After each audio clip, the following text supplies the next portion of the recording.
A poor little girl tries to wash the car of a young millionaire CEO for loose change. But when he takes a closer look, he asks, "Where did you get that bracelet?" Her answer leaves him stunned. The digital clock read 7:43 p.m. when Grayson Cole shut down his computer. His eyes were burning after hours spent staring at spreadsheets and contracts. The office was empty. Once again, he was the last to leave.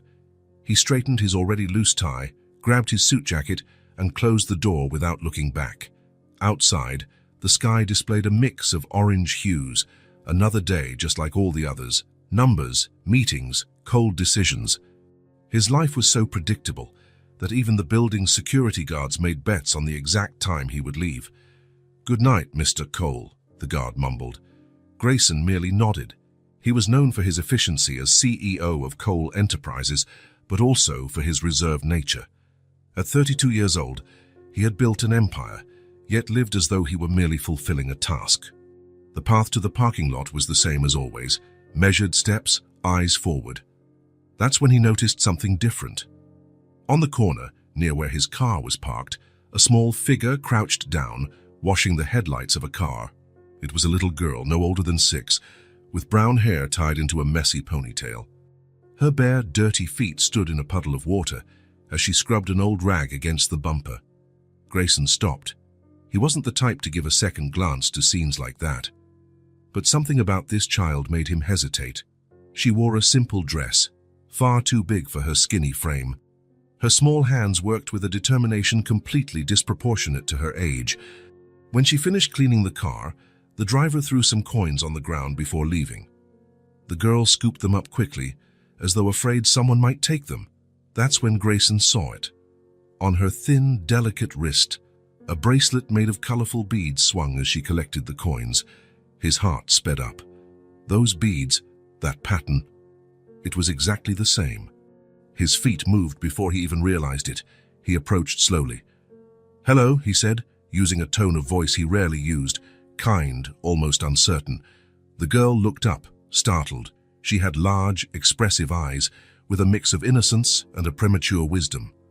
"Hi," she replied, taking a step back. "There's no need to be afraid," Grayson said, keeping his distance. "I just wanted to ask, are you washing cars by yourself?" She studied him curiously, clutching the wet rag to her chest. "Yes, I'm helping my mom." Grayson nodded. Talking to kids wasn't part of his daily routine. "Do you want me to wash your car too?" the girl offered timidly. "I charge really cheap." An involuntary smile appeared on Grayson's lips. It felt strange. He barely smiled in board meetings, even when finalizing multi-million-dollar deals. "What's your name?" he asked. "Ellie," she answered, swaying slightly back and forth. "Ellie," he repeated, as though testing the sound. "My name is Grayson." She smiled more openly. "That's a nice name." For a moment, he just watched the girl. The bracelet kept drawing his attention, stirring memories he had tried hard to bury. "Where did you get that bracelet?" he finally asked, pointing to her wrist. Ellie looked at her own hand. Her eyes gleamed with pride. "My mom gave it to me. She said it's very special." Grayson felt a lump in his throat. He stepped closer, crouching to meet her eyes. His expensive suit touched the dirty ground, something the old Grayson would never have allowed. "May I see it up close?" In a surprisingly trusting gesture, Ellie held out her arm. The bracelet was made of beads in different colors, forming a unique pattern: blue, red, yellow, green, purple, repeating twice. And at the center, a white bead larger than the others. The world seemed to go dark around Grayson. This was no ordinary bracelet. It was identical to the one he had made for his younger sister, Amelia, almost 20 years ago. "Are you okay, sir?" Ellie's voice seemed distant. Grayson blinked several times. "Yes, I'm fine." His voice came out hoarse. "It's a very beautiful bracelet. Mom says it protects me," Ellie explained, "like a guardian angel." It was like a punch to the chest. Those were the exact same words his parents used to say to Amelia about the bracelet he'd made for her. "Your mom is right," he managed to say. "It really does seem special." A car horn blared from a nearby street, causing Ellie to jump. She glanced at the digital clock in a store window. I need to earn a little more, she said with serious determination, almost comical. Mom said to come home before it gets dark. Where do you live? Grayson asked, trying to sound casual. Ellie pointed vaguely. Over by the corner store, in the green building. Grayson knew the area. A simple neighborhood with old apartment buildings, nothing like the luxury condo where he lived. Do you want me to wash your car now? Ellie asked again. Grayson stood up, feeling his legs tremble. Sure, he replied, even though his car was spotless. As they walked toward his black Mercedes, Grayson couldn't take his eyes off the bracelet. Wow, your car is really big, Ellie exclaimed, eyes wide. It must cost a lot of money. Grayson gave a half smile. It's just a car. Ellie looked at him as though he'd said something absurd. It's not just a car. It's the nicest one I've ever seen. Do you come here often to wash cars? He asked as she dragged a heavy bucket back. Not always, Ellie replied, starting to soak the side of the car. Only when I can help. That way I save some money to buy fresh bread for breakfast. Something twisted in Grayson's chest. A child so young already worried about helping with household expenses. Does your mom know you stay out here alone? Ellie was quiet for a moment. Kind of. She tells me to stay near home, but... She paused, biting her lip. But sometimes there's no food at home, and she gets sad. What's your mom's name? He asked, trying to remain casual. Sarah, Ellie replied proudly. Isn't that the prettiest name in the world? Sarah, a common name that meant nothing to him. Grayson felt briefly foolish. What was he expecting? As he watched Ellie work, memories emerged like ghosts. It was a hot summer day. Amelia, only 3 years old, running around the backyard, the bracelet he'd made for her glittering in the sun. Let's play, Gray, you promised. Her face was round and freckled, her eyes identical to his, shining with anticipation. Later, Leah, replied his 11-year-old self, absorbed in his video game. I'm almost beating this level. But you promised, Amelia insisted, her tiny voice trying to sound serious as she tugged on his arm. Just a little while. Amelia, I said later. His voice came out more irritated than he intended. Go play in the yard, I'll be there soon. She left, dragging her feet, pushing the screen door. He didn't even look away from the monitor. It was the last time he saw her. Hours later, panic, his mother's desperate screams, the police in the living room, the neighborhood searches that lasted days, weeks, months. They never found anything. Not a clue, nor the bracelet. Just the emptiness of a disappearance that was never resolved. All done. Ellie's cheerful voice brought him back to the present. It's really clean now, see? Grayson looked at the car. There were a few streaks of water here and there, but she looked so proud that he smiled. It's perfect, he said, pulling out his wallet. How much do I owe you? Ellie frowned, thinking, $2. That's what the other folks pay. Grayson took out a $20 bill. I think it's worth more than that. Ellie's eyes went wide. But I don't have change for that, sir. You can keep it, Grayson said. Hey, you worked hard. Ellie took the bill carefully. Thank you, I'll buy bread and milk for Mom. She began gathering her supplies. Grayson watched her, knowing he should go, return to his organized life, but he couldn't make himself leave. Ellie, he called softly. Will you be here tomorrow? The girl thought for a moment. I think so. I like helping earn money. Then maybe I'll come back for you to wash my car again, he said, smiling in a way he couldn't quite control. I'll make it even cleaner, she promised enthusiastically. See you tomorrow, Mr. Grayson. And with that, she ran toward the green apartment building across the avenue, the colorful bracelet swinging on her wrist. Grayson stood there for a long time, watching until she disappeared from view. Something had changed inside him during those few minutes, a spark of something he hadn't felt in years, maybe hope. He needed to find out more about that girl, about her mother, about that bracelet. For the first time in many years, there was something more important in his life than spreadsheets and contracts. The next morning, Grayson woke up before his alarm. He'd slept poorly, dreaming about Amelia and the colorful bracelet. The image of Ellie blended with memories of his little sister, as though both were part of the same mystery he needed to solve. For a moment, he lay there, staring at the ceiling of his penthouse apartment. He was used to getting up immediately, following a meticulously calculated routine and diving into work to forget everything else. That was how he'd survived for the past 20 years, burying himself in spreadsheets, reports, and meetings so he wouldn't have to think about the void Amelia had left behind. But today was different. Today, he had hope. He got up with an energy he hadn't felt in years. Instead of his usual rigid routine, black coffee, financial news, and report reviews, he got dressed quickly, not bothering to match his clothes with his usual perfectionism. He grabbed his car keys and headed to a nearby mall that opened early.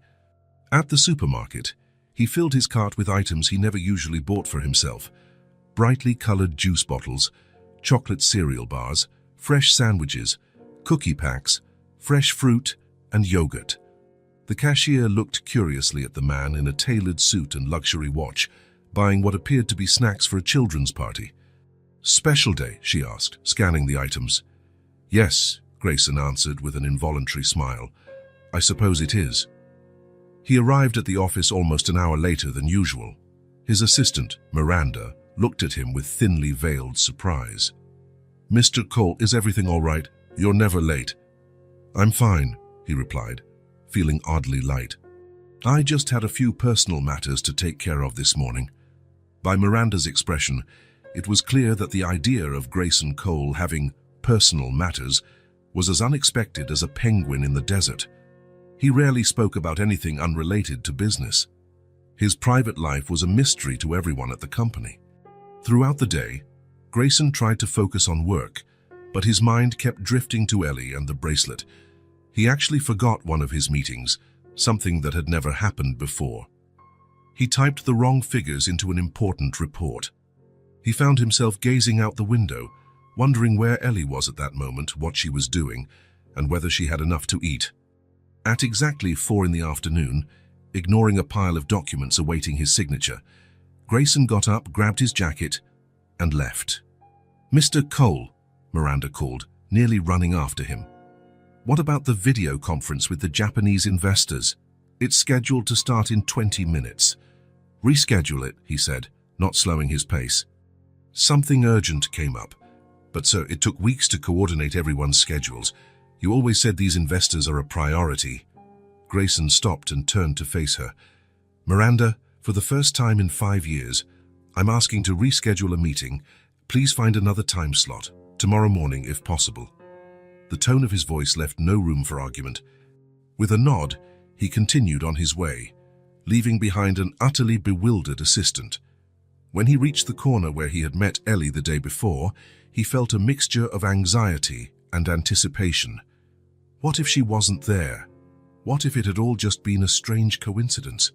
To his relief, Ellie was already there, sitting on the sidewalk, drawing with a piece of chalk. As soon as she spotted Grayson's car, her face lit up like a tiny light bulb. She jumped to her feet and ran toward him, the colorful bracelet bouncing on her delicate wrist. "You came back," she exclaimed, as if she couldn't believe it. "Of course I did," Grayson replied, stepping out of the car with a bag of groceries. "I promised, didn't I?" Ellie smiled, but there was a shadow of doubt in her eyes, as though she were used to broken promises. "Most people say they'll come back, but they don't," she explained, with a sadness far too profound for her age. "The TV repairman said he'd come back to fix ours, but never did. The social worker too." A heavy feeling lodged in Grayson's chest. How could someone so young already experience such disappointment? "Well, I'm not like most people," Grayson said, crouching to meet her gaze. "When I promise something, I keep it, always. And I brought you some things." Ellie's eyes widened when she saw the bag's contents. Grayson offered her a small bottle of orange juice and a sandwich. She accepted them eagerly, but, to his surprise, tucked the sandwich into a torn pocket of her dress. "Aren't you hungry?" Grayson asked. "I am," she replied, "but I'm saving it for Mum. She comes home tired from work, and sometimes we don't have any food at our place." A lump formed in Grayson's throat. How could a child so young be so aware of life's hardships? "I have more sandwiches," he said, showing her the bag. "This one can be just for you. I'll make sure your mom gets plenty, I promise." Ellie hesitated for a moment, but hunger won out. She unwrapped the sandwich and took a bite, closing her eyes with delight at the taste. "Thank you, Mr. Grayson," she said between bites. "It's the best sandwich I've ever had."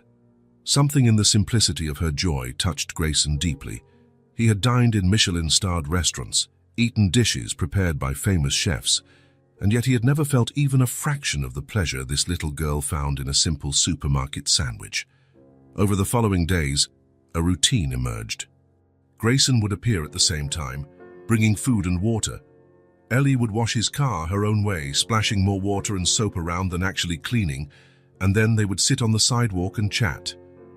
At the office, people noticed the change. Grayson, always so predictable and methodical, now left punctually at 4 in the afternoon, regardless of what was happening. He delegated tasks he previously insisted on handling himself. His mood seemed lighter, less tense. "What's going on with the boss?" one manager asked Miranda. "He smiled at me today. I got scared." Miranda shrugged. "I don't know, but whatever it is, I hope it continues. He almost seems human." Gradually, between chocolate bars and sips of juice, Ellie revealed more about her life. Her mother, Sarah, worked any job she could find: cleaning houses, waitressing at events, delivering flyers on the streets. Sometimes, when she couldn't find work, they'd go days with little food. "Mom tries not to show when she's worried," Ellie said one afternoon, drawing with colored chalk on the sidewalk. "But I know when things are tough because she gets this wrinkle here." The girl pointed between her eyebrows. "And she only eats a little bit, saying she's not hungry, so there's more left for me." Grayson felt a growing admiration for this woman he had never met. Sarah must be extraordinary to raise such a sweet, thoughtful daughter under such difficult circumstances. "Has your mom ever thought about enrolling you in school?" Grayson asked one afternoon, watching Ellie draw simple figures with her chalk. The girl's face grew sad. "Mom always wanted to, but there's never enough money. The good schools cost a lot, and the others are really far away. They need a bunch of documents we don't have." "What kind of documents?" Ellie shrugged. "Not sure. Mom says it's complicated because she doesn't have all her papers either." The information seemed odd to Grayson, but he didn't want to push her. Instead, he asked, "Do you want to go to school?"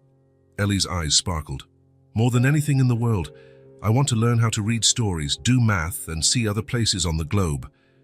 "Globe." "Globe," Grayson offered, smiling. "That's it," she exclaimed. "Mom showed me one in an old book we found. There are so many places in the world, you know. I want to see them all someday." Her enthusiasm for knowledge moved Grayson. If there was one thing money couldn't buy, it was that genuine thirst for learning, that pure curiosity about the world. The following evening, he not only brought food, but also a small educational kit: notebooks, colored pencils, a basic reading primer, and a children's book about the world. "I found these at the bookstore near my work," he said casually, as if he hadn't spent his lunch break searching for the best early learning materials for children. "I thought you might like them." When he handed Ellie the supplies, he thought she might burst with joy. She hugged them as if they were the most valuable treasure in the universe. "Is all of this really mine?" she asked, incredulous. "All yours," Grayson confirmed. "And if you want, I can teach you some basics while we're here." "Like a real teacher?" Ellie asked, her eyes huge with excitement. "Exactly. Like a private tutor, just for you." "That would be the best present ever," she exclaimed, hugging the new notebook so tightly that Grayson feared she might wrinkle them. Over the next week, their afternoons found a new purpose. After the symbolic car wash, Grayson would sit on the sidewalk with Ellie and teach her letters, numbers, colors, and shapes. She was an extraordinarily quick learner, absorbing everything with an impressive thirst for knowledge. "I've never seen a child learn so fast," Grayson remarked, genuinely impressed, after Ellie managed to write her full name by the third lesson. "Mom says I'm too smart for my own good," she replied with a proud smile, "but she's just kidding. She's happy when I learn new things." As the days passed, Grayson found himself thinking more about Sarah, this woman he didn't know but who, through Ellie, seemed extraordinary. Raising a child alone in such tough conditions, yet still instilling dignity and values. That was no small feat. But there was something else that intrigued him: the bracelet. Each day, seeing those colorful beads on Ellie's wrist strengthened his conviction that it was connected to Amelia. Over that same week of daily meetings, Grayson noticed changes in himself. He realized he was smiling more, caring less about small setbacks that once would have enraged him. He even caught himself humming in the shower, some old tune, something he hadn't done in years. In a board meeting, when one executive complained about a 2-day delay on a report, Grayson surprised everyone by saying, "It's just a report, not the end of the world. We have more important things to discuss." One morning, he passed by a toy store and impulsively bought a doll.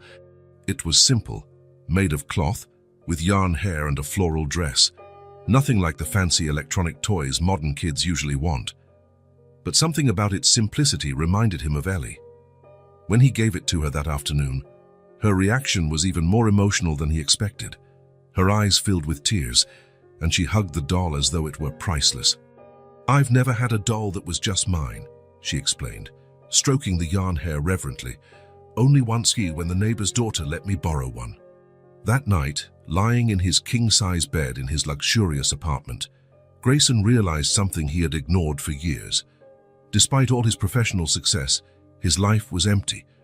Meanwhile, Ellie, with almost nothing in material terms, had something he'd lost long ago: the ability to marvel, to find joy in simple things, to love freely. On Wednesday, Grayson arrived at the office with a firm idea. He needed to do something more concrete for Ellie and her mother. Bringing them food and little gifts wasn't enough. They needed stability, security, and more importantly, Ellie needed formal schooling. He spent the entire morning researching private schools in the area, looking for those that offered scholarships. Then, in a somewhat impulsive decision, he called an attorney specializing in family law. "I need information on how to help a child obtain school documentation when the mother doesn't have all her own documents," he explained. "It's a complicated situation."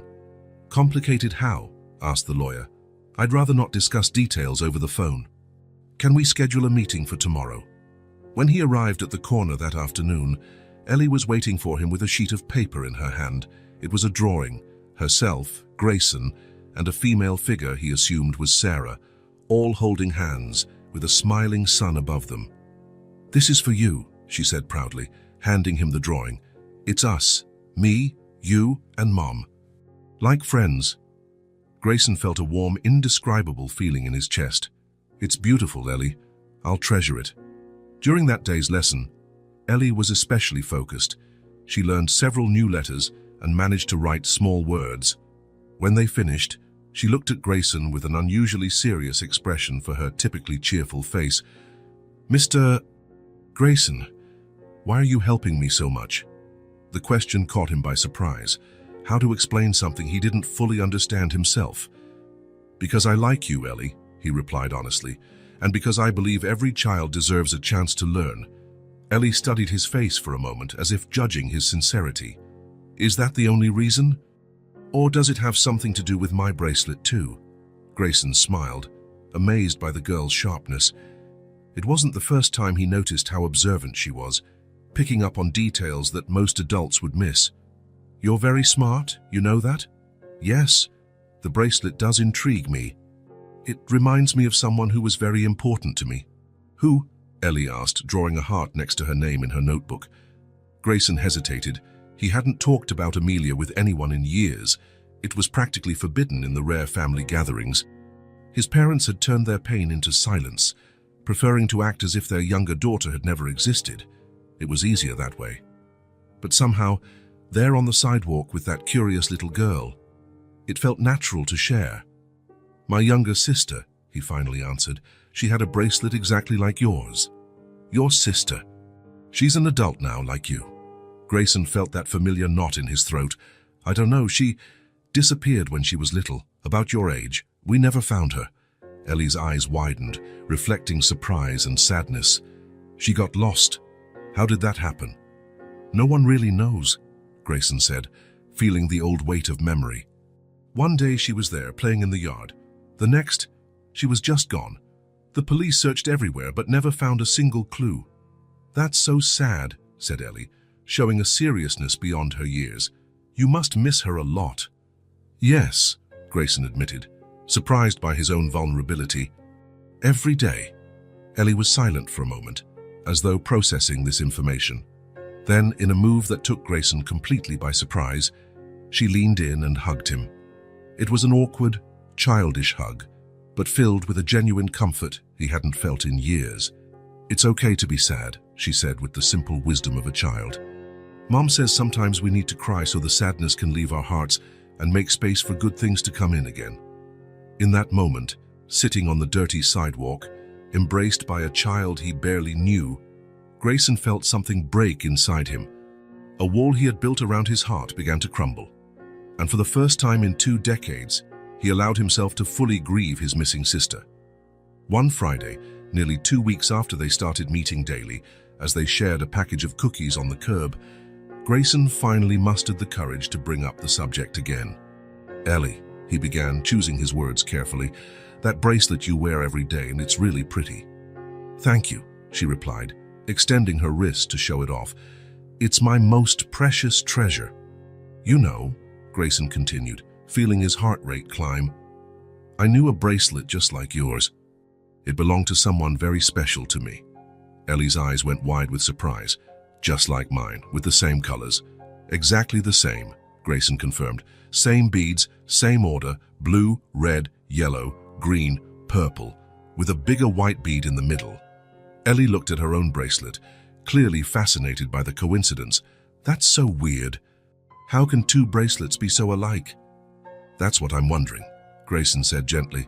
"Who did the other bracelet belong to?" asked Ellie. "My sister, Amelia," Grayson replied. "I made it for her myself when we were kids." "You made it? How?" "Yes. I bought the beads at a craft store. My mom helped me make the cord and tie it.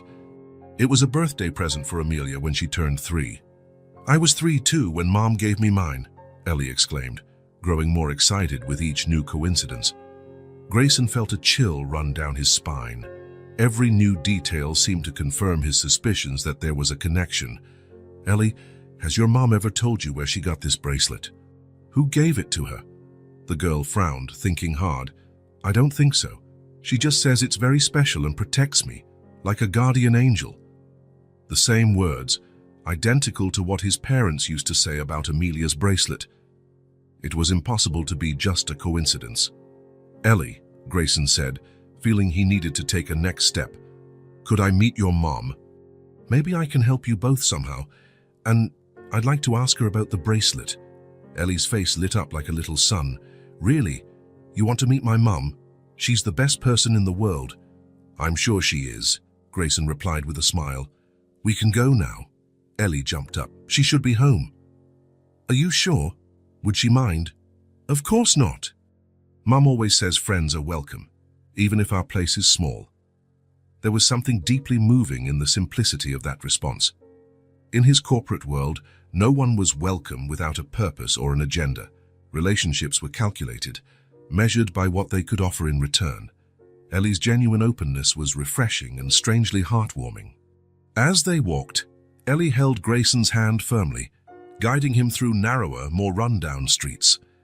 The neighborhood was visibly poor, with old buildings, cracked sidewalks, and litter piled in corners. At another time in his life, Grayson might have felt out of place and maybe even apprehensive. But now, with Ellie's small hand firmly in his, he felt oddly at ease. At last, they stopped in front of a 4-story building with faded, peeling green paint. The front door was broken, held shut only by a piece of wire.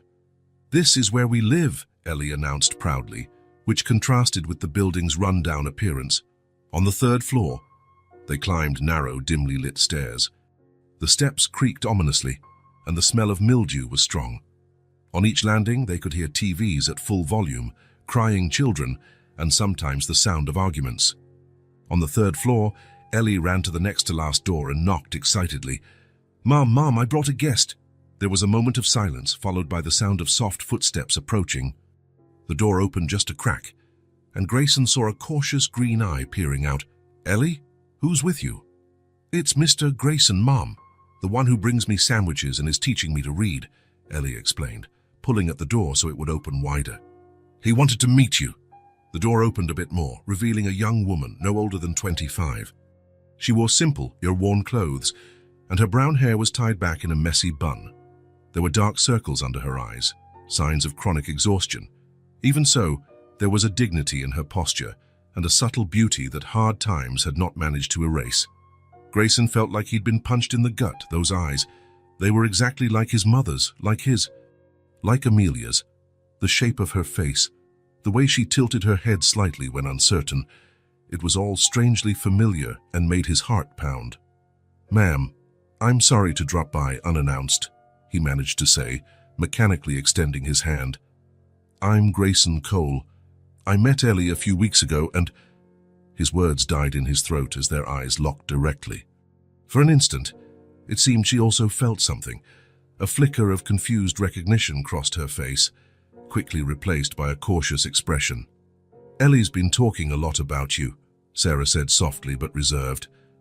"Thank you for the snacks and the school materials. You didn't have to go through so much trouble." "It was no trouble," Grayson replied, still trying to regain his emotional balance. "Ellie is an extraordinary child."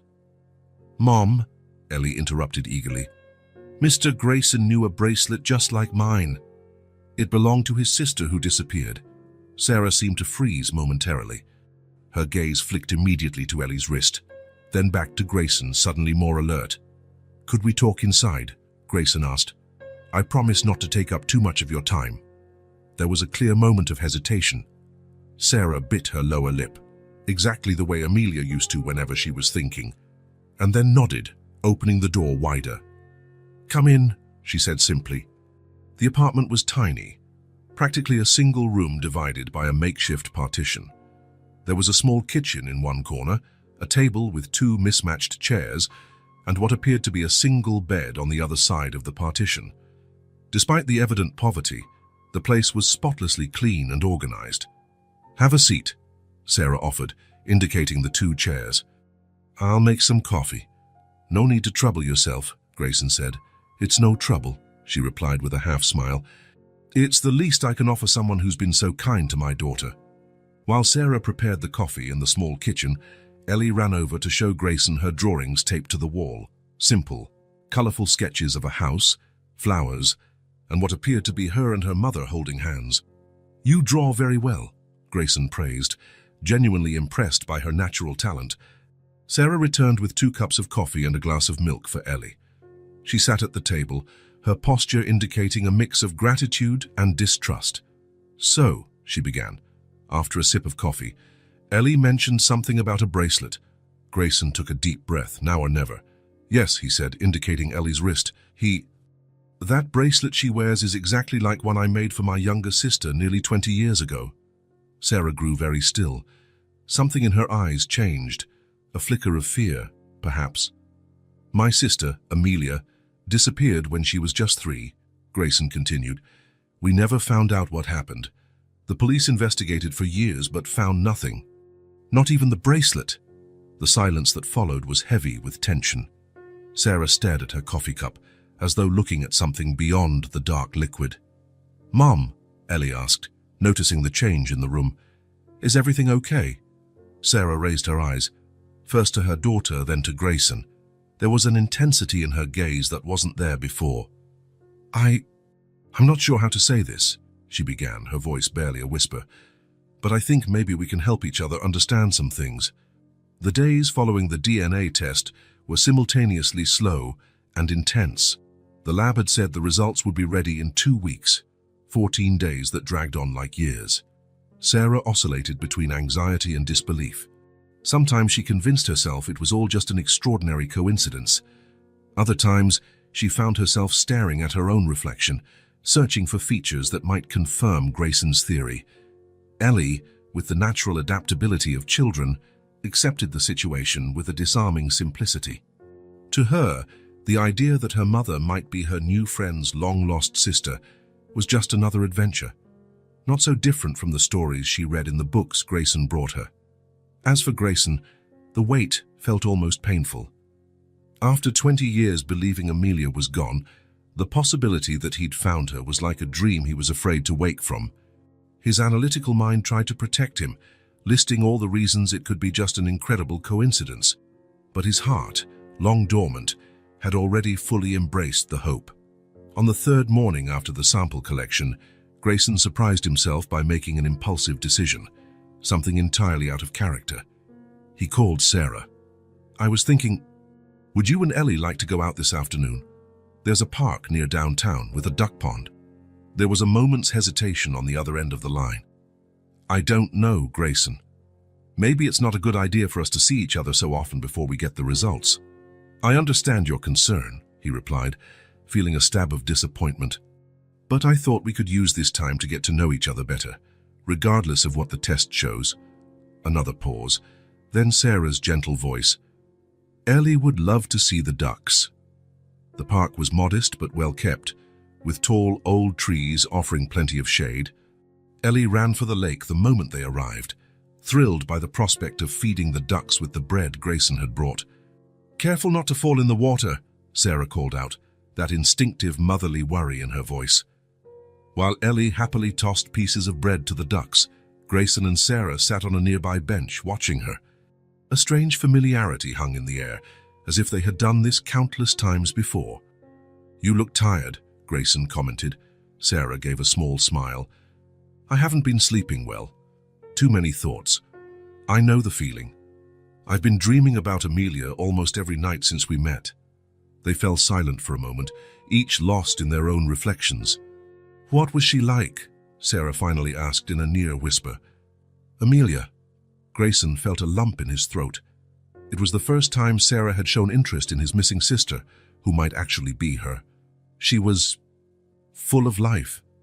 She had a laugh that seemed to fill the whole house. And she was curious about everything, always asking why until she drove our parents crazy. Sarah smiled.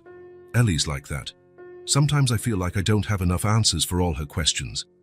Amelia also loved animals, especially cats. Right around when she disappeared, she kept asking for a kitten. "I'm afraid of cats," Sarah confessed, sounding surprised by her own admission. "I don't know why, but I always have been." "That's interesting," Grayson said, trying not to reveal the emotion he felt. Amelia had suddenly developed a fear of cats after being scratched by a neighbor's cat. "Bad experience?" "Not that I recall," Sarah replied, frowning. "It's just a feeling." That first outing, initially tense, marked the beginning of a new routine. In the days that followed, they met more and more often. At the office, Grayson's change in behavior was obvious. The man who was always first to arrive and last to leave now left promptly at the end of the day, often letting his team wrap up meetings. His closest employees noted that he smiled more, seemed less tense, even more patient. Some speculated he was in love. Others feared a health scare that prompted him to rethink his priorities. The truth, which no one at Cole Enterprises could imagine, was that their boss was rediscovering what it meant to have a family. One Sunday, Grayson took Sarah and Ellie to the zoo, watching with amusement as the little girl's excitement soared with each animal. When they reached the big cats area, Sarah instinctively backed away from the enclosures, looking uneasily at the lions and tigers resting in the sun. Grayson noticed and gently touched her arm. "We can skip this part if you want," he offered. Sarah looked at him, surprised by his thoughtfulness. "How did you know?" "You mentioned your fear," he said, shrugging. "It's not a big deal. There's plenty more to see." Ellie, who was a few steps ahead, ran back to them. "Mom's been scared of cats forever," she informed them with childlike frankness. "Even little kittens. It's the only thing she's afraid of." Sarah blushed. "Not exactly, Ellie. I'm also afraid of spiders and heights." "But cats are different," Ellie insisted. "You tremble whenever you see one." Grayson took in this information with an interest that went beyond casual curiosity. Sarah's fear of cats wasn't something he'd mentioned when telling her about Amelia. It was a new clue, something no one could have fabricated. On a Thursday, Sarah surprised him by inviting him over for lunch at her little house. "It's nothing fancy," she warned. "Just pasta with homemade sauce, but Ellie insisted you should try it." When Grayson arrived, the small home was even tidier and cleaner than usual. Wildflowers in a cup decorated the table, probably gathered by Ellie in some nearby lot. The smell of tomato sauce and herbs filled the air, creating a cozy atmosphere that contrasted sharply with his cold, impersonal apartment. "I helped with the pasta," Ellie announced proudly. "Mom let me stir the dough." "I'm impressed," Grayson said with a smile. "I'm sure it'll be delicious." The meal was simple but tasty. Sitting at the small table, chatting about trivial things, laughing at Ellie's detective cases in the building, Grayson felt something he hadn't experienced since childhood, a sense of belonging, of being exactly where he was meant to be. As he helped Sarah with the dishes, their hands brushed briefly, a small contact that sent a strange shiver through his spine. There was something in her touch that awakened buried memories, unnamed familiar sensations. "Sorry," Sarah murmured, pulling her hand away quickly. Her cheeks flushed a rosy hue that Grayson found inexplicably charming. "No problem," he said, suddenly feeling awkward, like a teenager rather than a seasoned businessman used to high-pressure negotiations. As the day drew near for the test results, everyone's anxiety grew. Sarah seemed more distant, as though emotionally bracing for disappointment. Grayson, on the other hand, had become almost obsessive, mentally reviewing every similarity, every coincidence, every detail linking Sarah to Amelia. Ellie, sensing the tension, tried her best to keep things light. On one of their outings, as they walked through the park, she took both Sarah and Grayson's hands. "If the test says you're brother and sister, does that mean you'll really be my uncle?" she asked Grayson. "Yes, Ellie," he said, gently squeezing her small hand. "I'd really be your uncle." "And if the test says you're not?" she pressed. Grayson looked at Sarah, who watched her daughter with love and apprehension. "Well, in that case," he began carefully, "we could still be friends, if your mum agrees, and friends are important too." Ellie thought about this for a moment, then nodded, apparently satisfied. "But I still think you're her brother. You have the same eyes." The evening before the 10th day since the sample was taken, Grayson called Sarah. "Would you like to go to the amusement park on Saturday? A new one just opened near the city. I thought Ellie might enjoy it." "She'll love it," Sarah replied, and he could hear the smile in her voice. "But it must be expensive. Please, let it be my treat." "Seeing Ellie smile will be more than enough payment." Sarah hesitated a moment. "Grayson, I know it's hard, but we have to be prepared for the possibility that the test comes back negative." "I know," he said, feeling the weight of her words. "Believe me, I think about it all the time. But no matter what the results show, Sarah, these days with you and Ellie have meant a lot to me." There was silence on the other end, and for a moment Grayson feared he'd said too much. "They've meant a lot to us too," Sarah finally said softly. "I've never seen Ellie so happy, and You," Grayson encouraged when she trailed off. "I can't remember ever feeling so at peace. Like something that was missing finally came back." The amusement park was just as Grayson remembered from childhood, full of bright lights, music, and the smell of cotton candy and popcorn in the air. Ellie was over the moon, pulling them from one ride to another, her face a map of pure joy. "I want to ride the carousel," she cried, pointing to the colorfully painted horses spinning to the tune of an old song. While Ellie climbed onto a white horse with gold accents, Grayson and Sarah watched side by side. "She looks so happy," Sarah remarked, her face softened by emotion. "I've never been able to give her days like this." "You've given her something far more important," Grayson responded sincerely. "You gave her love, values, strength. She's an incredible child, Sarah. That's all you—" Sarah blushed at the compliment, looking away. "Thank you. I've always tried my best, even when it was tough." After the carousel, they went to the kiddie roller coaster. Ellie insisted that Grayson ride with her, while Sarah waited, smiling as she watched the normally serious businessman shriek alongside a group of children at each drop. "Do you really like her, don't you?" Sarah asked when Grayson returned, hair tousled and cheeks flushed with excitement. "Ellie? Of course, it's impossible not to like her." "It's more than that," Sarah persisted, her gaze penetrating. "It's like you truly care." Grayson felt exposed, vulnerable. "I do care. About both of you. No matter what the test says, Sarah, you two are already important to me." The moment was interrupted by Ellie, who came running over to ask to go on the swings. The swings were set in a quieter part of the park, away from the loud music and big crowds. Only a few parents and children were around. which made it feel almost intimate. "Push me, Uncle Grayson," Ellie requested, already seated on one of the swings, legs kicking in the air. Grayson positioned himself behind her and began to push gently. With each motion, Ellie's clear laughter filled the air. "Higher! Higher!" she yelled, delighted by the sensation of flying. Sarah stood a little ways off, watching with a smile. There was something deeply comforting about seeing her daughter so happy and carefree. And something about Grayson, too.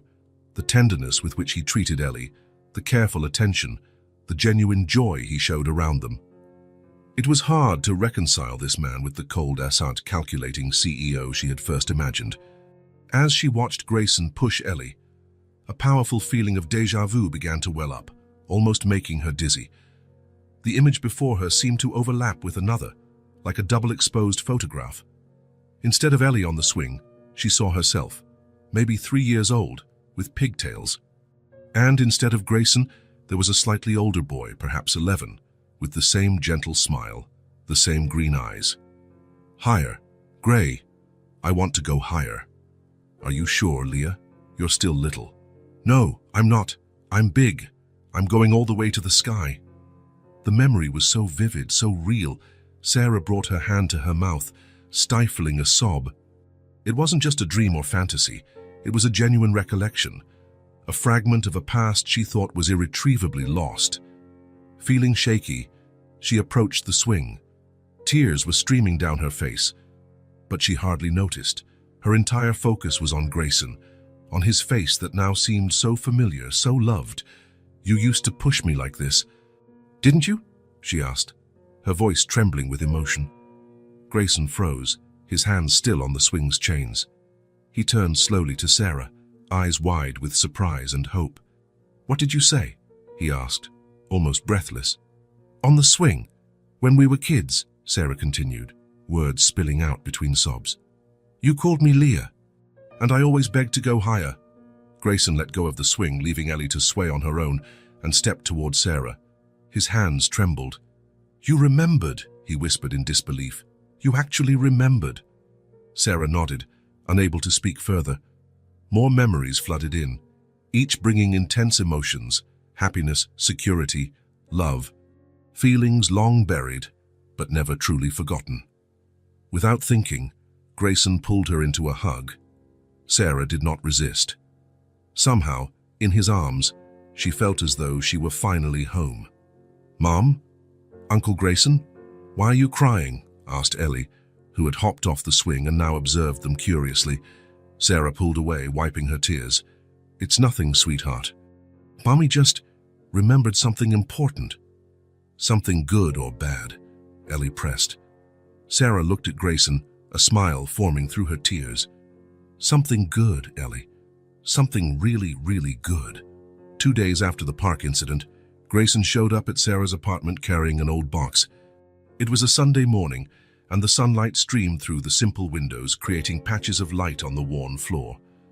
Ellie was still asleep, curled under a thin blanket, unaware of the tension filling the air.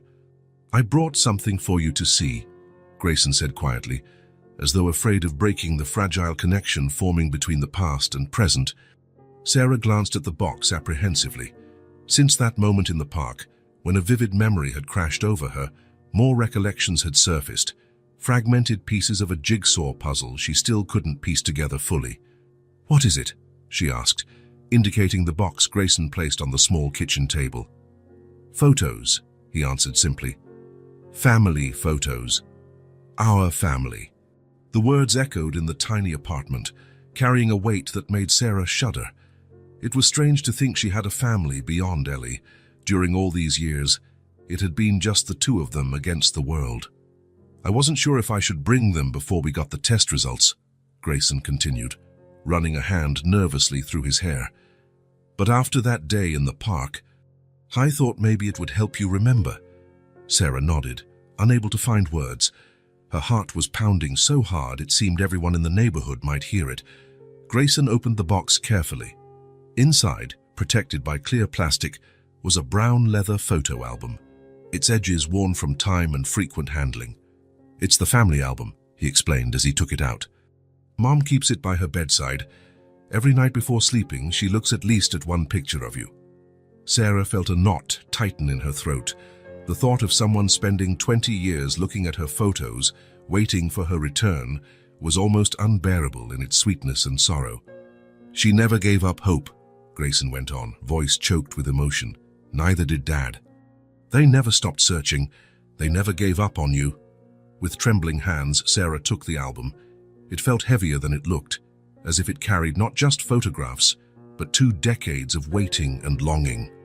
I don't know if I'm ready for this, she whispered, fingers tracing the leather cover. We don't have to do it now, Grayson said gently. We can wait until the results arrive. Sarah shook her head. No, I want to see it. Taking a deep breath, she opened the album. On the first page was a photo of a smiling couple in front of a modest but welcoming house. The man, tall and broad-shouldered, had a kind smile and the same green eyes Sarah immediately recognized. Grayson's eyes. Her eyes. The woman, with dark hair and delicate features, held a baby wrapped in a blue blanket. This is our dad, Thomas, and our mum, Elizabeth, Grayson explained softly, as though introducing something precious. And that baby is you, not long after you were born. Sarah touched the man's face in the photo, feeling a strange tingling in her fingertips. At the back of her mind, a memory fought to emerge, the smell of aftershave and a deep laugh, strong arms lifting her high. Dad, she murmured, the words sounding both strange and perfectly natural on her lips. Grayson nodded, watching her carefully. Sarah turned the page. The next photo showed a boy about 8 years old, holding a newborn baby. The boy looked at the camera with a mix of pride and amazement, as if he couldn't believe the tiny life in his arms. That's me, the day you were born, Grayson said. I was so happy to have a baby sister. I promised Mom and Dad I'd be the best big brother in the world. Sarah studied the childish face in the photo, looking for traces of the man sitting beside her. The same green eyes, the same gentle smile. Suddenly, another memory surfaced. A boy patiently teaching her to tie her shoes, even when she messed up over and over. You were, she said simply. A good big brother, I mean. Grayson's smile wavered, and for a moment, Sarah thought he might cry. But he just took a deep breath and pointed to the next page. More photos followed, depicting an ordinary, happy family life. A little girl at her birthday party, blowing out candles with delight. The same little girl at the beach, building a sandcastle with her older brother. The 4 of them on a picnic, beaming as their mother sliced watermelon. As Sarah turned the pages, she felt like she was watching a movie of someone else's life. But it wasn't someone else, it was her, Amelia. The little girl in the photos, surrounded by love, was her. Suddenly, upon turning a page, Sarah froze. The photo showed a child's bedroom, painted in soft shades of green and yellow. A mobile of stars hung above a crib, and pictures of fairy tale characters adorned the walls. That was your room, Grayson explained, watching her reaction. Dad painted those fairies on the wall. You loved them. Sarah put her hand to her mouth, stifling a sob. Without warning, the smell of fresh paint and crayons flooded her senses. She could almost hear a gentle feminine voice singing a lullaby, feel the soft fabric of a blanket against her cheek as she drifted off to sleep. The smell of childhood, lost for so long, returned now with overwhelming intensity. I remember this room, she whispered, tears spilling over. The mobile. It made shadows on the wall when the light came in. I'd watch them until I fell asleep. Grayson nodded, too emotional to speak. The next pages showed more family moments. Christmas with a decorated tree, the whole family around the dinner table, outings at a park Sarah recognized as the same place where she'd had that flashback days before.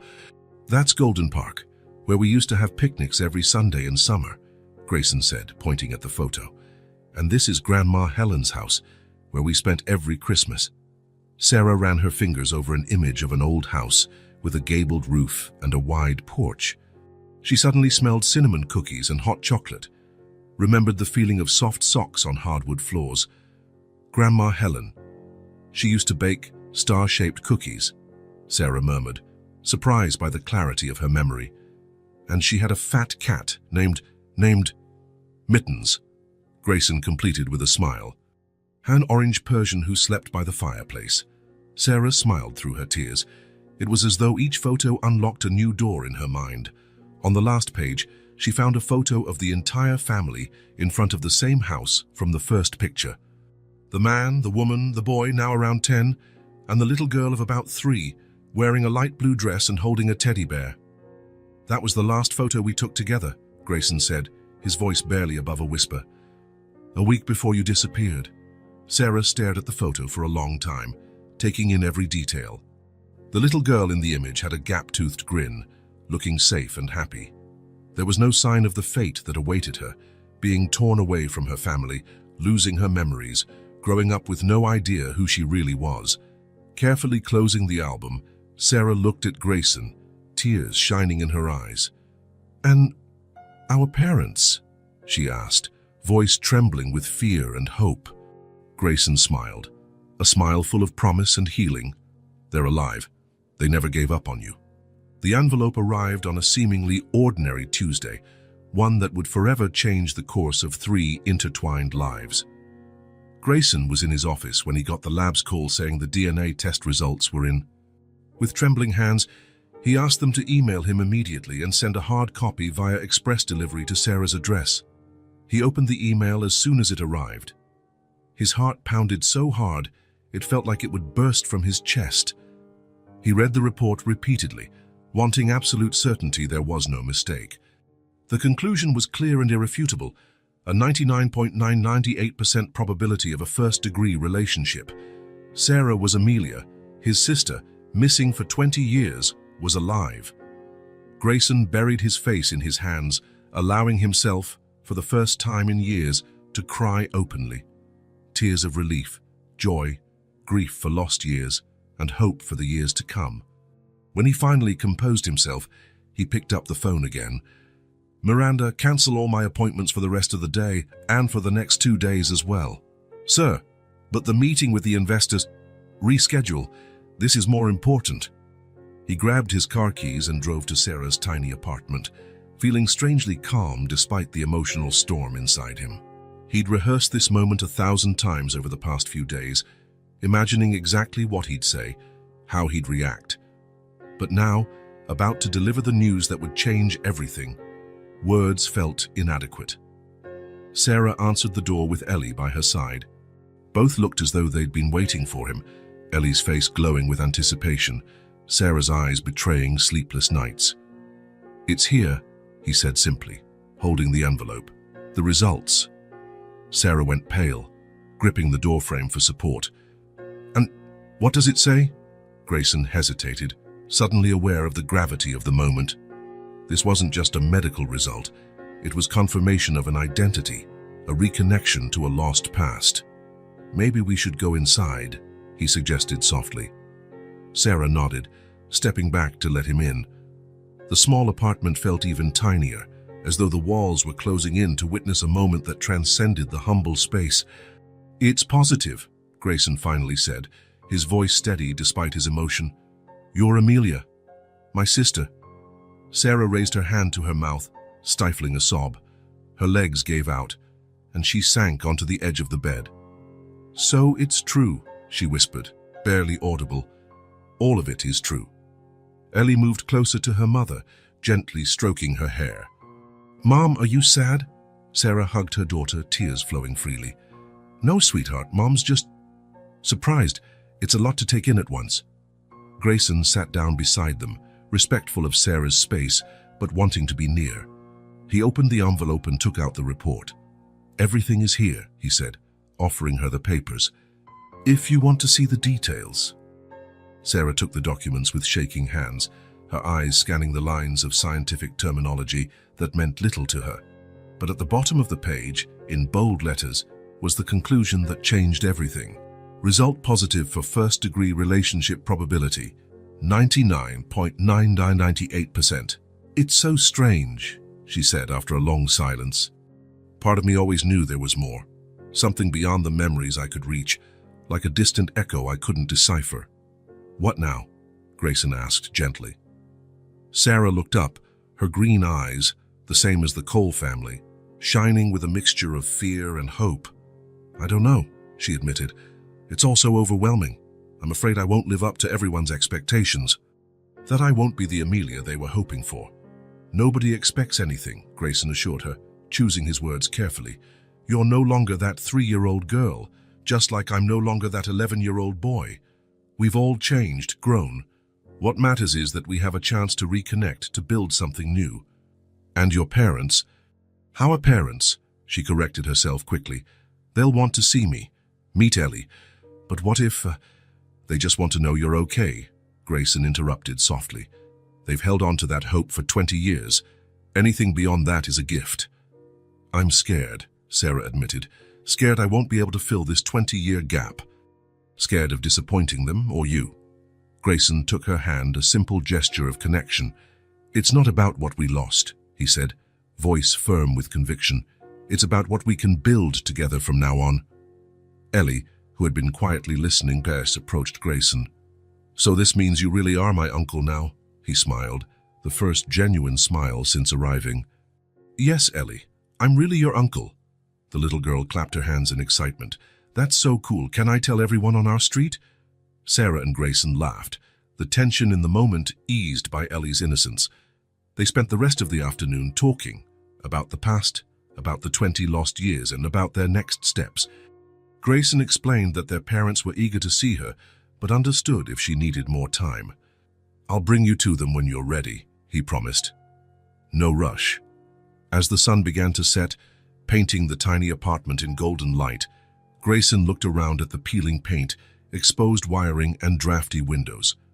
"Before we go any further," he said, pulling an envelope from the inside pocket of his jacket, "I have something for you too." "Grayson, you've already done so much.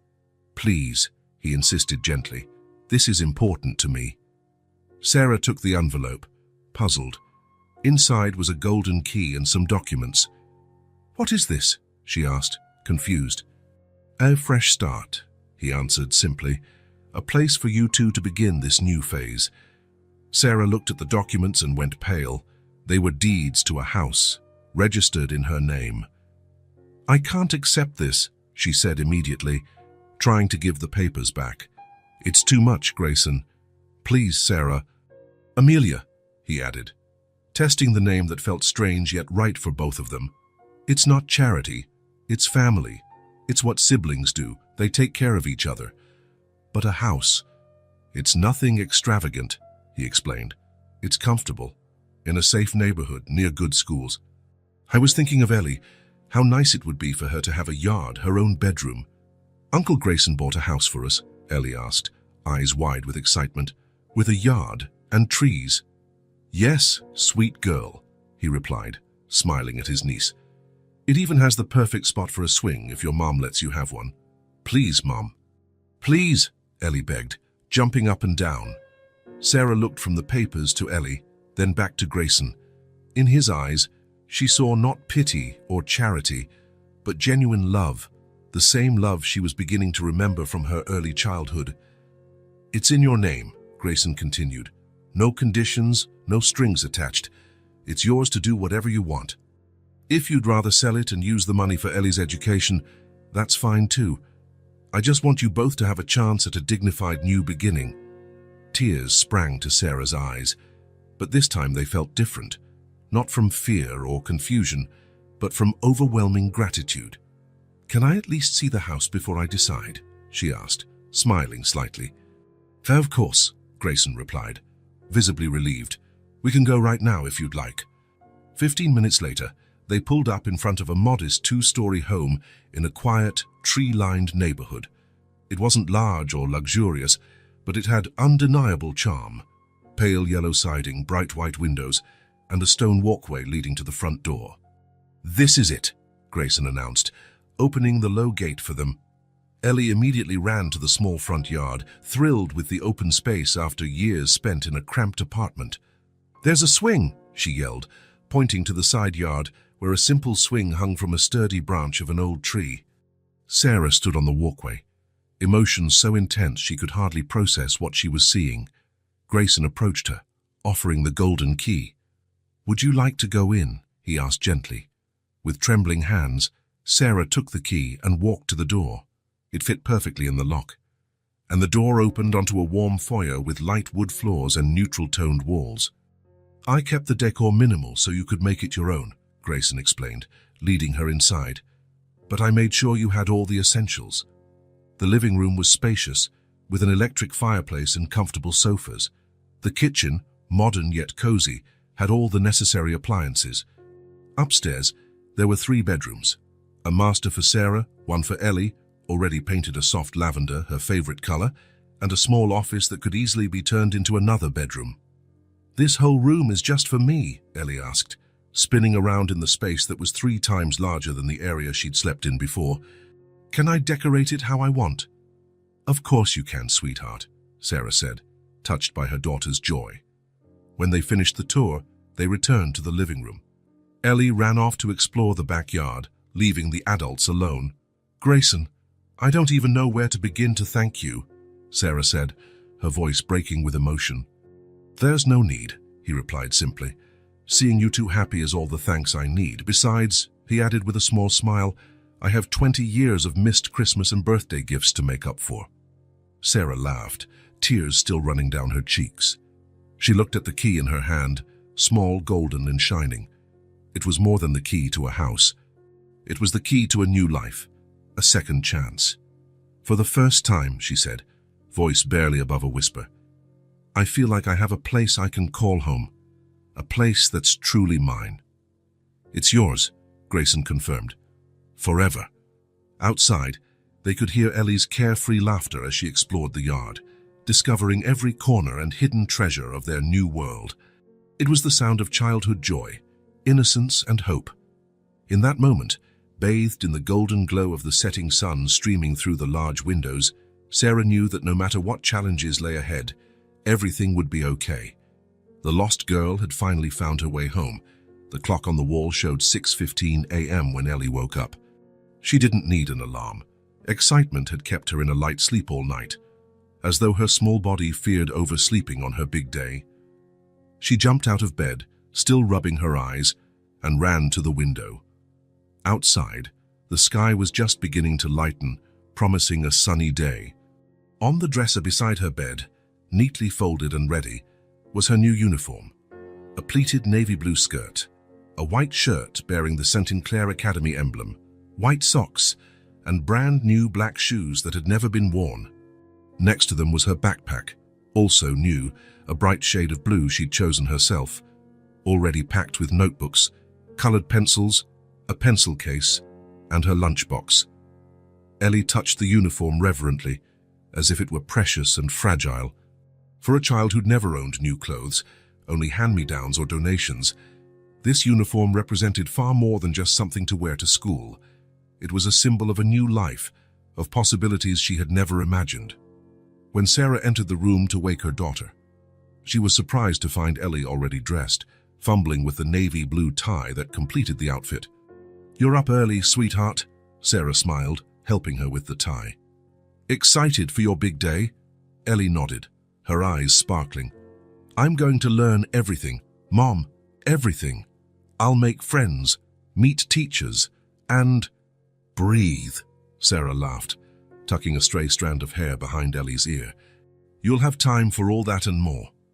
While they prepared breakfast in the bright and spacious kitchen of their new home, Sarah couldn't help thinking about how everything had changed so quickly. Just a month ago, they were in a cramped apartment with no prospects, no pastime, no clear future. Now they had a comfortable, safe home, and Ellie was about to have something Sarah had always dreamed of giving her, a good education. Ellie's enrollment at St. Clair, one of the best schools in the city, had been arranged by Grayson the previous week. It hadn't been simple. Sarah's lack of proper documentation complicated any bureaucratic process. But Grayson, with his influence and determination, had overcome every hurdle. "It's a family matter," he'd told the principal when she questioned the unusual situation. "My niece deserves the best education possible, and we'll provide any needed documents as we go." The Cole name, associated with one of the city's most respected families, opened doors. But it was Ellie's natural intelligence, demonstrated in an informal assessment, that truly impressed the school staff. "She has extraordinary potential," the academic coordinator had said after testing her. "It's amazing how much she's learned without formal schooling." Right at 7:30 a.m., the doorbell rang. Grayson, looking impeccable in his dark suit, had insisted on joining them for this special occasion. "Uncle Grayson," Ellie exclaimed, running to hug him the moment Sarah opened the door. "Look at my uniform. Don't I look pretty?" "The prettiest student I've ever seen," he replied, spinning her around. "Ready for your big day?" "Absolutely," she declared, with a conviction that made the adults smile. The drive to the school was filled with Ellie's excited chatter, peppered with questions about how classes would be, whether teachers were nice, if there would be other new students like her. From the passenger seat, Sarah watched her daughter in the rear-view mirror, feeling a mix of pride and a twinge of melancholy. This was a world she had never known, a real first day of school, belonging to a school community, having the chance to develop her full potential. St. Clair was housed in an old, elegant building, with ivy climbing its red brick walls and a large courtyard where children of all ages gathered, some playing, some chatting in small groups. Seeing so many students, Ellie instinctively squeezed Sarah's hand. "What if they don't like me?" she whispered, a fleeting moment of insecurity breaking through her usual confidence. "It's impossible not to like you," Grayson replied, kneeling down to her level. "Just be yourself, little one. Everything else will fall into place." At the school entrance, they were greeted by the coordinator, who smiled warmly at Ellie. "Welcome to St. Clair, Ellie," she said, extending her hand. "We're very happy to have you with us." Ellie glanced at her mother for reassurance. Sarah nodded, encouraging her. "Come on, I'll show you your classroom and introduce you to your new classmates," the coordinator continued. "Your teacher, Ms. Bennett, is excited to meet you." The moment had come for goodbyes. Ellie hugged her mother tightly, then her uncle, before turning to follow the coordinator. Halfway there, she paused and ran back. "Did you forget something?" Sarah asked, checking Ellie's backpack. "No," Ellie whispered. "I just wanted to say I love you, Mom." "And I love you too, Uncle Grayson." With that, she turned and followed the coordinator, her small but determined steps carrying her through the school doors, her bright blue backpack bouncing lightly on her shoulders. Sarah watched until Ellie disappeared inside, feeling Grayson come up beside her. In silence, he took her hand and squeezed gently, a simple gesture of comfort and connection. "She'll be fine," he said softly. Sarah nodded, unable to speak, silent tears streaming down her cheeks. They were not tears of sadness, but rather an emotion so profound words failed to capture it. "This is why," she finally said, voice trembling, "for moments like this that I never gave up, even on our worst days, when we had nothing to eat, when everything seemed impossible, so that one day Ellie could have what I never did." Grayson squeezed her hand again, understanding completely. "And now you both have a new chance," he said. "Her family." Sarah looked at him, this man who had come into her life so unexpectedly and changed everything. Her brother, her friend, her support. "Yes," she agreed, returning the hand squeeze. "Her family." Together, hands intertwined, they gazed at the school courtyard where Ellie, the little girl who had brought them together, was beginning a new journey, no longer alone, no longer helpless, but surrounded by the love of a family that, against all odds, had found one another again. The weeks following Ellie's first day at school were filled with adjustment and discovery. She bloomed in the academic environment like a plant finally given sunlight. Her teachers never ran out of praise for her intelligence and enthusiasm.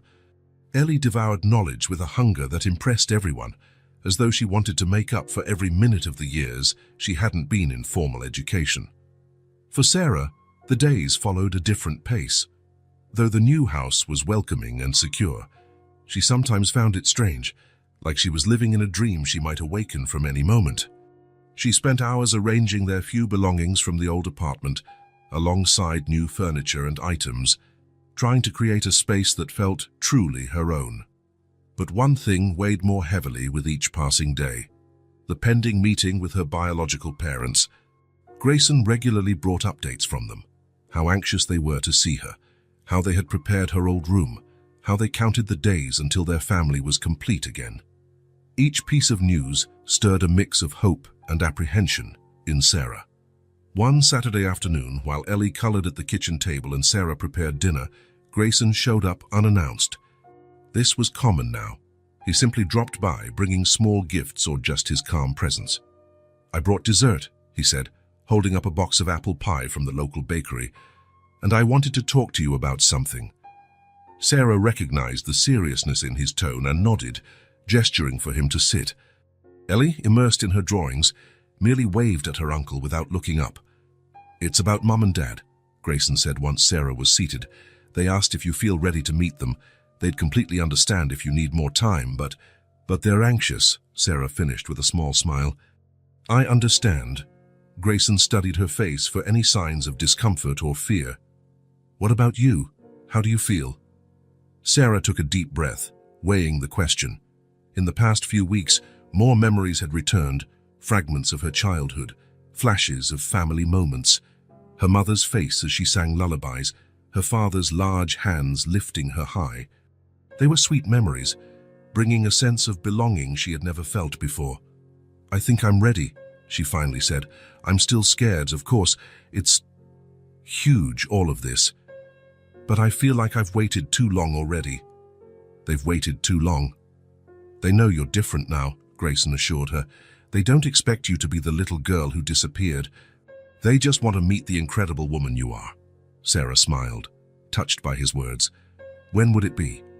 They suggested next Sunday. A quiet lunch, just the five of us. Nothing too formal or overwhelming. Sarah looked at Ellie, who was now watching them curiously. "What do you think, honey?" "Want to meet your grandparents next Sunday." The girl's eyes widened with excitement. "Your parents? The ones you found after so long?" "Yes, sweetie. My parents. Our parents." Ellie clapped her hands. "Yes, I want to. Can I bring my school uniform to show them and my drawing notebook?" "Of course," Sarah laughed. "They'll love to see it all." "Then it's settled," Grayson concluded, visibly relieved. "Sunday at noon. I'll come pick you up." The days leading up to the reunion blurred by. Sarah found herself rehearsing in her mind how it would go, what she'd say, worried she might be too emotional to speak. At night, she dreamed of her childhood home, waking up with the vivid feeling that she had just been there.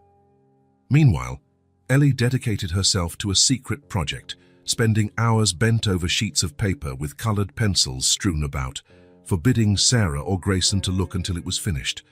"It's a special gift," she explained mysteriously, "for the new grandparents, so they'll know our family."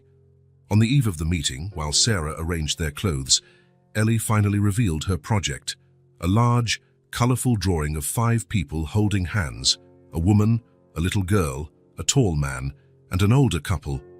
Above them, in bright, careful letters, she had written, "Our complete family." "It's beautiful, Ellie," Sarah said, her voice trembling with emotion. "They're going to love it." "You think they'll like me?" Ellie asked, suddenly unsure. "They'll love you," Sarah assured her with a hug. "Just like I do." On Sunday morning, Sarah's nerves peaked. She changed clothes 3 times, unsure what was appropriate for meeting the parents you haven't seen in 20 years. No guidebook existed for such a situation. She finally settled on a simple light blue dress, pinned her hair into a casual bun, and applied only light makeup. She wanted to look presentable but still be herself, the Sarah she had become, not some idealized version of the lost Amelia. Grayson arrived promptly at noon, also looking a bit anxious despite his attempts to hide it. During the car ride to his parents' house, he tried to make small talk about the weather, Ellie's progress at school, random news, but the tension was palpable. "It's okay to be afraid," he finally said when they stopped at a red light. "They are too." "They are?" Sarah asked, surprised. "Of course. They're terrified you won't like them, that you'll think they're too old or too different. They're afraid of saying the wrong thing, of pushing you too hard." Sarah had never considered that possibility, that her parents might also feel insecure, vulnerable. She'd only imagined their joy, not the complex emotions the reunion would stir in all of them. "It'll be all right," Ellie piped up from the back seat with childlike optimism. "We're a family now." Families stick together. Sarah and Grayson exchanged a grateful look, both comforted by the girl's unwavering confidence. After 20 minutes, they pulled into a quiet, tree-lined neighborhood of well-kept homes with flower gardens. Grayson slowed down in front of a two-story house with cream-colored siding and dark wood accents. A stone walkway led to the front door, surrounded by bright flower beds. "This is it," he announced, parking. "The house where we grew up." Sarah peered out the window, feeling a wave of recognition. The paint was different, and the garden had changed, but the structure was the same, and the large oak tree in the yard was still there. The familiarity made her heart race. "I remember that tree," she whispered. "You used to help me climb it." Grayson smiled, clearly moved. "Yeah, Mum would worry, but Dad always said it was good for building courage. Let the girl explore the world," he'd say. For a moment, neither spoke. They were both lost in memories, Grayson's vivid and intact, Sarah's fragmented but still powerful. "We're ready," Sarah finally said, turning to Ellie. "Shall we meet your grandparents?" Ellie nodded, clutching her drawing and the small backpack of school items she insisted on showing them. The three made their way to the front door. With each step, Sarah's heart pounded harder. When they reached the door, she had the surreal sense of stepping into a moment that transcended time, where past and present merged. Grayson rang the bell. Rapid footsteps sounded inside the house. The door swung open, revealing a tall man with hair now completely gray, but the same intense green eyes as Grayson and Sarah. Beside him stood a woman of average height, her brown hair streaked with silver, her face etched with years but still lovely, bearing the same gentle expression Sarah was beginning to recall from her memories. Time seemed to freeze. No one spoke, not even Ellie, usually so talkative. It was as if everyone understood how sacred this moment was, too precious for idle words. It was the woman, Elizabeth Cole, who finally broke the silence, her voice trembling. "Amelia. My Amelia." Sarah felt hot tears spill down her face, no attempt to hide or restrain them. "Mom," she said simply, the word sounding strange, yet perfectly natural. As if an invisible barrier had been broken, Elizabeth took a step forward and embraced Sarah. It was a long, tight hug filled with 2 decades worth of longing and love. Thomas, the father, joined them, his strong arms encircling them both, tears freely streaming down his lined face. Grayson stood beside Ellie, both watching with emotion. The little girl clung to her uncle's hand, her eyes wide at the intensity of the scene.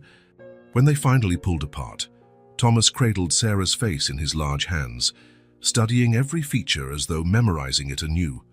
"You're beautiful," he said, his voice rough with emotion. "As beautiful as your mother." Sarah smiled through her tears. "You two haven't changed as much as I thought." "Time moves slowly when you're living on hope," Elizabeth said, not letting go of her daughter's hand. Her gaze then fell on Ellie, who watched them with curiosity. "This must be our granddaughter."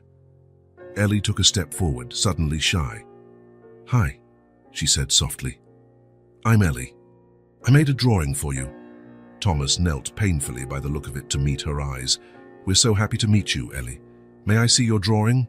With pride, Ellie handed over her artwork.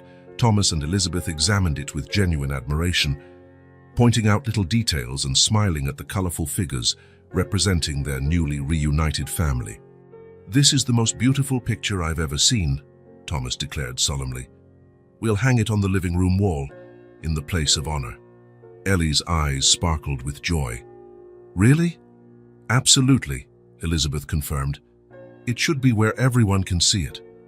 "I brought my backpack too," Ellie continued, encouraged by their warm reception. "I want to show you my notebooks and my art from school." "We can't wait to see all of it," Elizabeth said. "But first, how about we go inside? We made a special lunch with all the favorite dishes you liked when you were little, Amelia.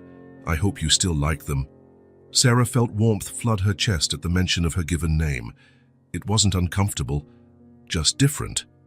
Like Amelia and Sarah were 2 parts of the same person, finally beginning to merge. "I'm sure I'll love it," she replied, smiling. "And please, Call me Sarah for now. It's the name I've known all these years. Sarah, Thomas echoed, nodding. That's a lovely name. They stepped inside, and once again Sarah was engulfed by an overwhelming sense of familiarity. The layout was the same, though some decor had changed. In the living room above the fireplace, she noticed something that made her pause. A framed photo of her as a child, surrounded by partially melted candles. Every year, on the anniversary of your disappearance, we lit candles, Elizabeth explained, following Sarah's gaze. To light your way home. Sarah couldn't form a response, the emotion tightening her throat, but she didn't need to. The moment spoke for itself, love overflowing in silent understanding.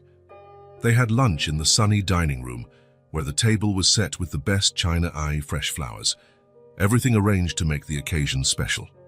Conversation flowed surprisingly well, largely thanks to Ellie, who charmed her grandparents with tales of school and endless curiosity about the past. Later, while Ellie shared her notebooks with Thomas, who listened attentively to every detail of her lessons, Elizabeth led Sarah upstairs to a closed door at the end of the hallway. We kept your room, Elizabeth said hesitantly. Not exactly how it was, we updated it a bit over the years, imagining how you'd grow.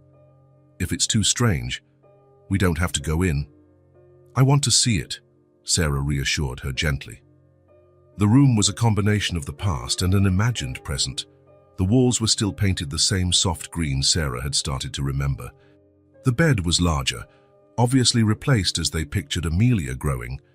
A bookshelf contained children's books on the lower shelves and more advanced volumes, fiction, history, science, on the upper shelves.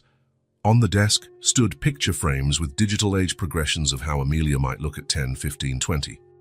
Her private detective helped us with the age projections, Elizabeth whispered, for the missing posters. Sarah stepped closer to the images, studying this alternate life she never lived. It was surreal and heartbreaking, seeing who she might have been, the adult her parents had envisioned as they searched year after year. We never lost hope, Elizabeth said, tears falling silently. Not for a single day. Even when people told us to move on, to accept it, we just knew, deep down, that you were alive somewhere. Sarah hugged her mother, feeling her frail body tremble. I'm sorry for everything you went through, she whispered. For all the suffering. Elizabeth pulled back, cradling Sarah's face. No, sweetheart, we're sorry we couldn't protect you, that we let it happen. It wasn't your fault, Sarah insisted. Look, it turned out okay in the end. We're here, together. That's what matters now. When they returned downstairs, they found Thomas, Grayson, and Ellie seated on the living room floor, looking through an old photo album, the same one Grayson had shown Sarah weeks earlier. Several others were stacked nearby, filled with Cole family memories. Grandpa's showing me pictures of Mom when she was little like me, Ellie squealed. And Uncle Grayson had such funny hair. Everyone laughed, and Sarah joined them on the floor, forming a circle around the scattered photos, past, present, and future, blending into a perfect moment of harmony. Gazing at the joyful faces of her parents, at the pride in Grayson's eyes, and at Ellie's uncomplicated happiness, Sarah felt a certainty she had never known. Despite the lost years, despite all the pain and struggle, she had never stopped being loved. And now, finally home, she could begin to build the future she'd always deserved. October arrived, bringing a particularly sunny Sunday. One of those days that feels like a gift amid the changing seasons. The sky was an impossible shade of blue, not a cloud in sight, and a gentle breeze rustled the leaves, some already turning gold. It was the perfect day for a picnic in the park. Thomas had suggested they celebrate, not just the reunion of the family, but also Ellie's first month at school, where she continued to amaze her teachers with her hunger for knowledge. They chose Golden Park, the very place holding so many of Sarah and Grayson's childhood memories. It felt like closing a circle, returning to where they had shared so much before fate tore them apart, and the same spot where Sarah had recently recalled her first flash of memory, seeing Grayson push Ellie on a swing. Elizabeth had prepared a lavish picnic basket, full of everyone's favorite foods. Turkey and cranberry sandwiches that Sarah had discovered she adored, caramel apples that made Ellie roll her eyes with delight, the lemon pie Grayson always requested for his birthday dessert, and oatmeal cookies. Thomas pretended not to love but always sneaked into his pockets. Now sitting on a checkered blanket spread over the grass, Sarah surveyed the scene with a sense of contentment she never thought possible. Nearby, Thomas was teaching Ellie how to fly a simple kite they'd made the day before. The child's face shone with focused joy, her eyes fixed on the colorful kite dancing against the blue sky. "More string, Grandpa." "It wants to go higher," Ellie shouted, while Thomas patiently explained the air currents and balance. Not far away, Elizabeth and Grayson packed up the picnic leftovers. Sarah smiled at the sound of her mother's laughter, a noise that, day by day, became more reassuring and familiar. There were still moments when Sarah felt like a visitor in this new life, as though she were playing a part in a show about a happy family. But then, one look from Grayson, one touch from her mother, one call from her father, and everything fit perfectly, as if it had always been that way. The past weeks had been a roller coaster of emotions. Their initial reunion, so full of tears and embraces, gave way to a period of mutual rediscovery. Sarah learned about her parents every day, not just the memories slowly returning from her early childhood, but who they were now, how 2 decades of searching had changed them. Thomas, once a career-driven businessman, had retired early to devote himself fully to finding his daughter. He became active in organizations that supported families of missing children, turning his own pain into help for others. Elizabeth, a former literature professor, had never returned to full-time teaching. Instead, she wrote children's books, stories about a little explorer traveling the world and always finding her way back home. "It was my way of keeping you alive," she explained to Sarah with tears in her eyes. "Wherever you were, I imagined you on your own adventures." Elizabeth's stories had now become Ellie's favorites at bedtime. "What are you thinking about?" Grayson asked, interrupting Sarah's thoughts as he sat beside her on the blanket. Sarah smiled at her brother. Their relationship was also evolving, finding a balance between the lost childhood bond and the new adult friendship they were building day by day. "How unpredictable life is," she answered honestly. 2 months ago, Ellie and I were alone in a tiny apartment, with no prospects, no past, no certain future. And now you have a family," Grayson finished, following her gaze to where Ellie was sprinting after the kite Thomas had let go of on purpose so she could rescue it. "Yes," Sarah agreed. "A family." It was a word that still carried a magical ring to her. Family. For so many years, her family had been Ellie alone. Now, suddenly, there were parents, a brother, a history, roots. "You know what Mom told me yesterday?" Grayson went on, absent-mindedly pulling at blades of grass.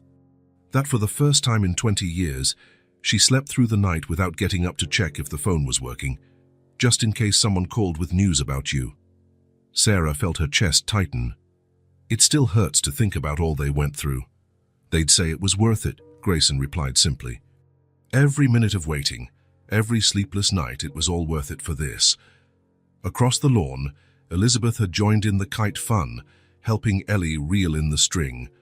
The grandmother's grey-streaked hair shone under the sun, her face, usually marked by the seriousness carved by years of grief, now relaxed and carefree. "Mom, Uncle Gray," Ellie shouted, waving frantically. "Come help us, the kite wants to fly even higher." Grayson stood and offered Sarah a hand. "Shall we? Miss Kite is calling," he joked. Sarah took his hand, allowing him to help her up. Together, they walked toward the rest of the family, who waited for them with expectant smiles. As they drew closer, Sarah noticed something that made her grin. On Ellie's slender wrist, the colorful beaded bracelet, blue, red, yellow, green, purple, shimmered in the breeze as she gestured excitedly, explaining how they should position the kite. That bracelet, an exact replica of the one Grayson had made for Amelia so many years ago, had been the thread that brought them all together again, a talisman that, in some mysterious way, kept their connection alive even when all seemed lost.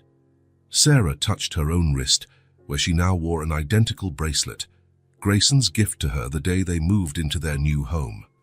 "To complete the circle," he had said. Thomas noticed them approaching and flashed a broad smile. "Just in time," he said, handing the kite string to Sarah. "Ellie thinks you're the next one who should make our friend soar." Me? I'm not sure I remember how— It's easy, Mom, Ellie exclaimed, hopping excitedly beside her. You just have to feel the wind. The kite knows what to do, we just help it. Her simple wisdom made Sarah laugh. She took the string, allowing Ellie to guide her hands. The kite responded at once, climbing higher into the clear sky. I'm doing it, Sarah cried out, surprised by the childish glee she felt. You were always good at kites, her mother remarked, her smile filled with memories. Even when you were so little. There, holding the kite's line in her fingers, surrounded by family, both old and new, Sarah felt a wave of peace, so profound it nearly stole her breath. Life wasn't perfect. They all had scars and questions still unanswered about how she'd been separated from her birth family. There were difficult days and delicate topics that forced them to tread lightly. But there was also this, a sunny Sunday in the park, a kite dancing in the sky, Ellie's laughter mingling with the voices of her grandparents and uncle.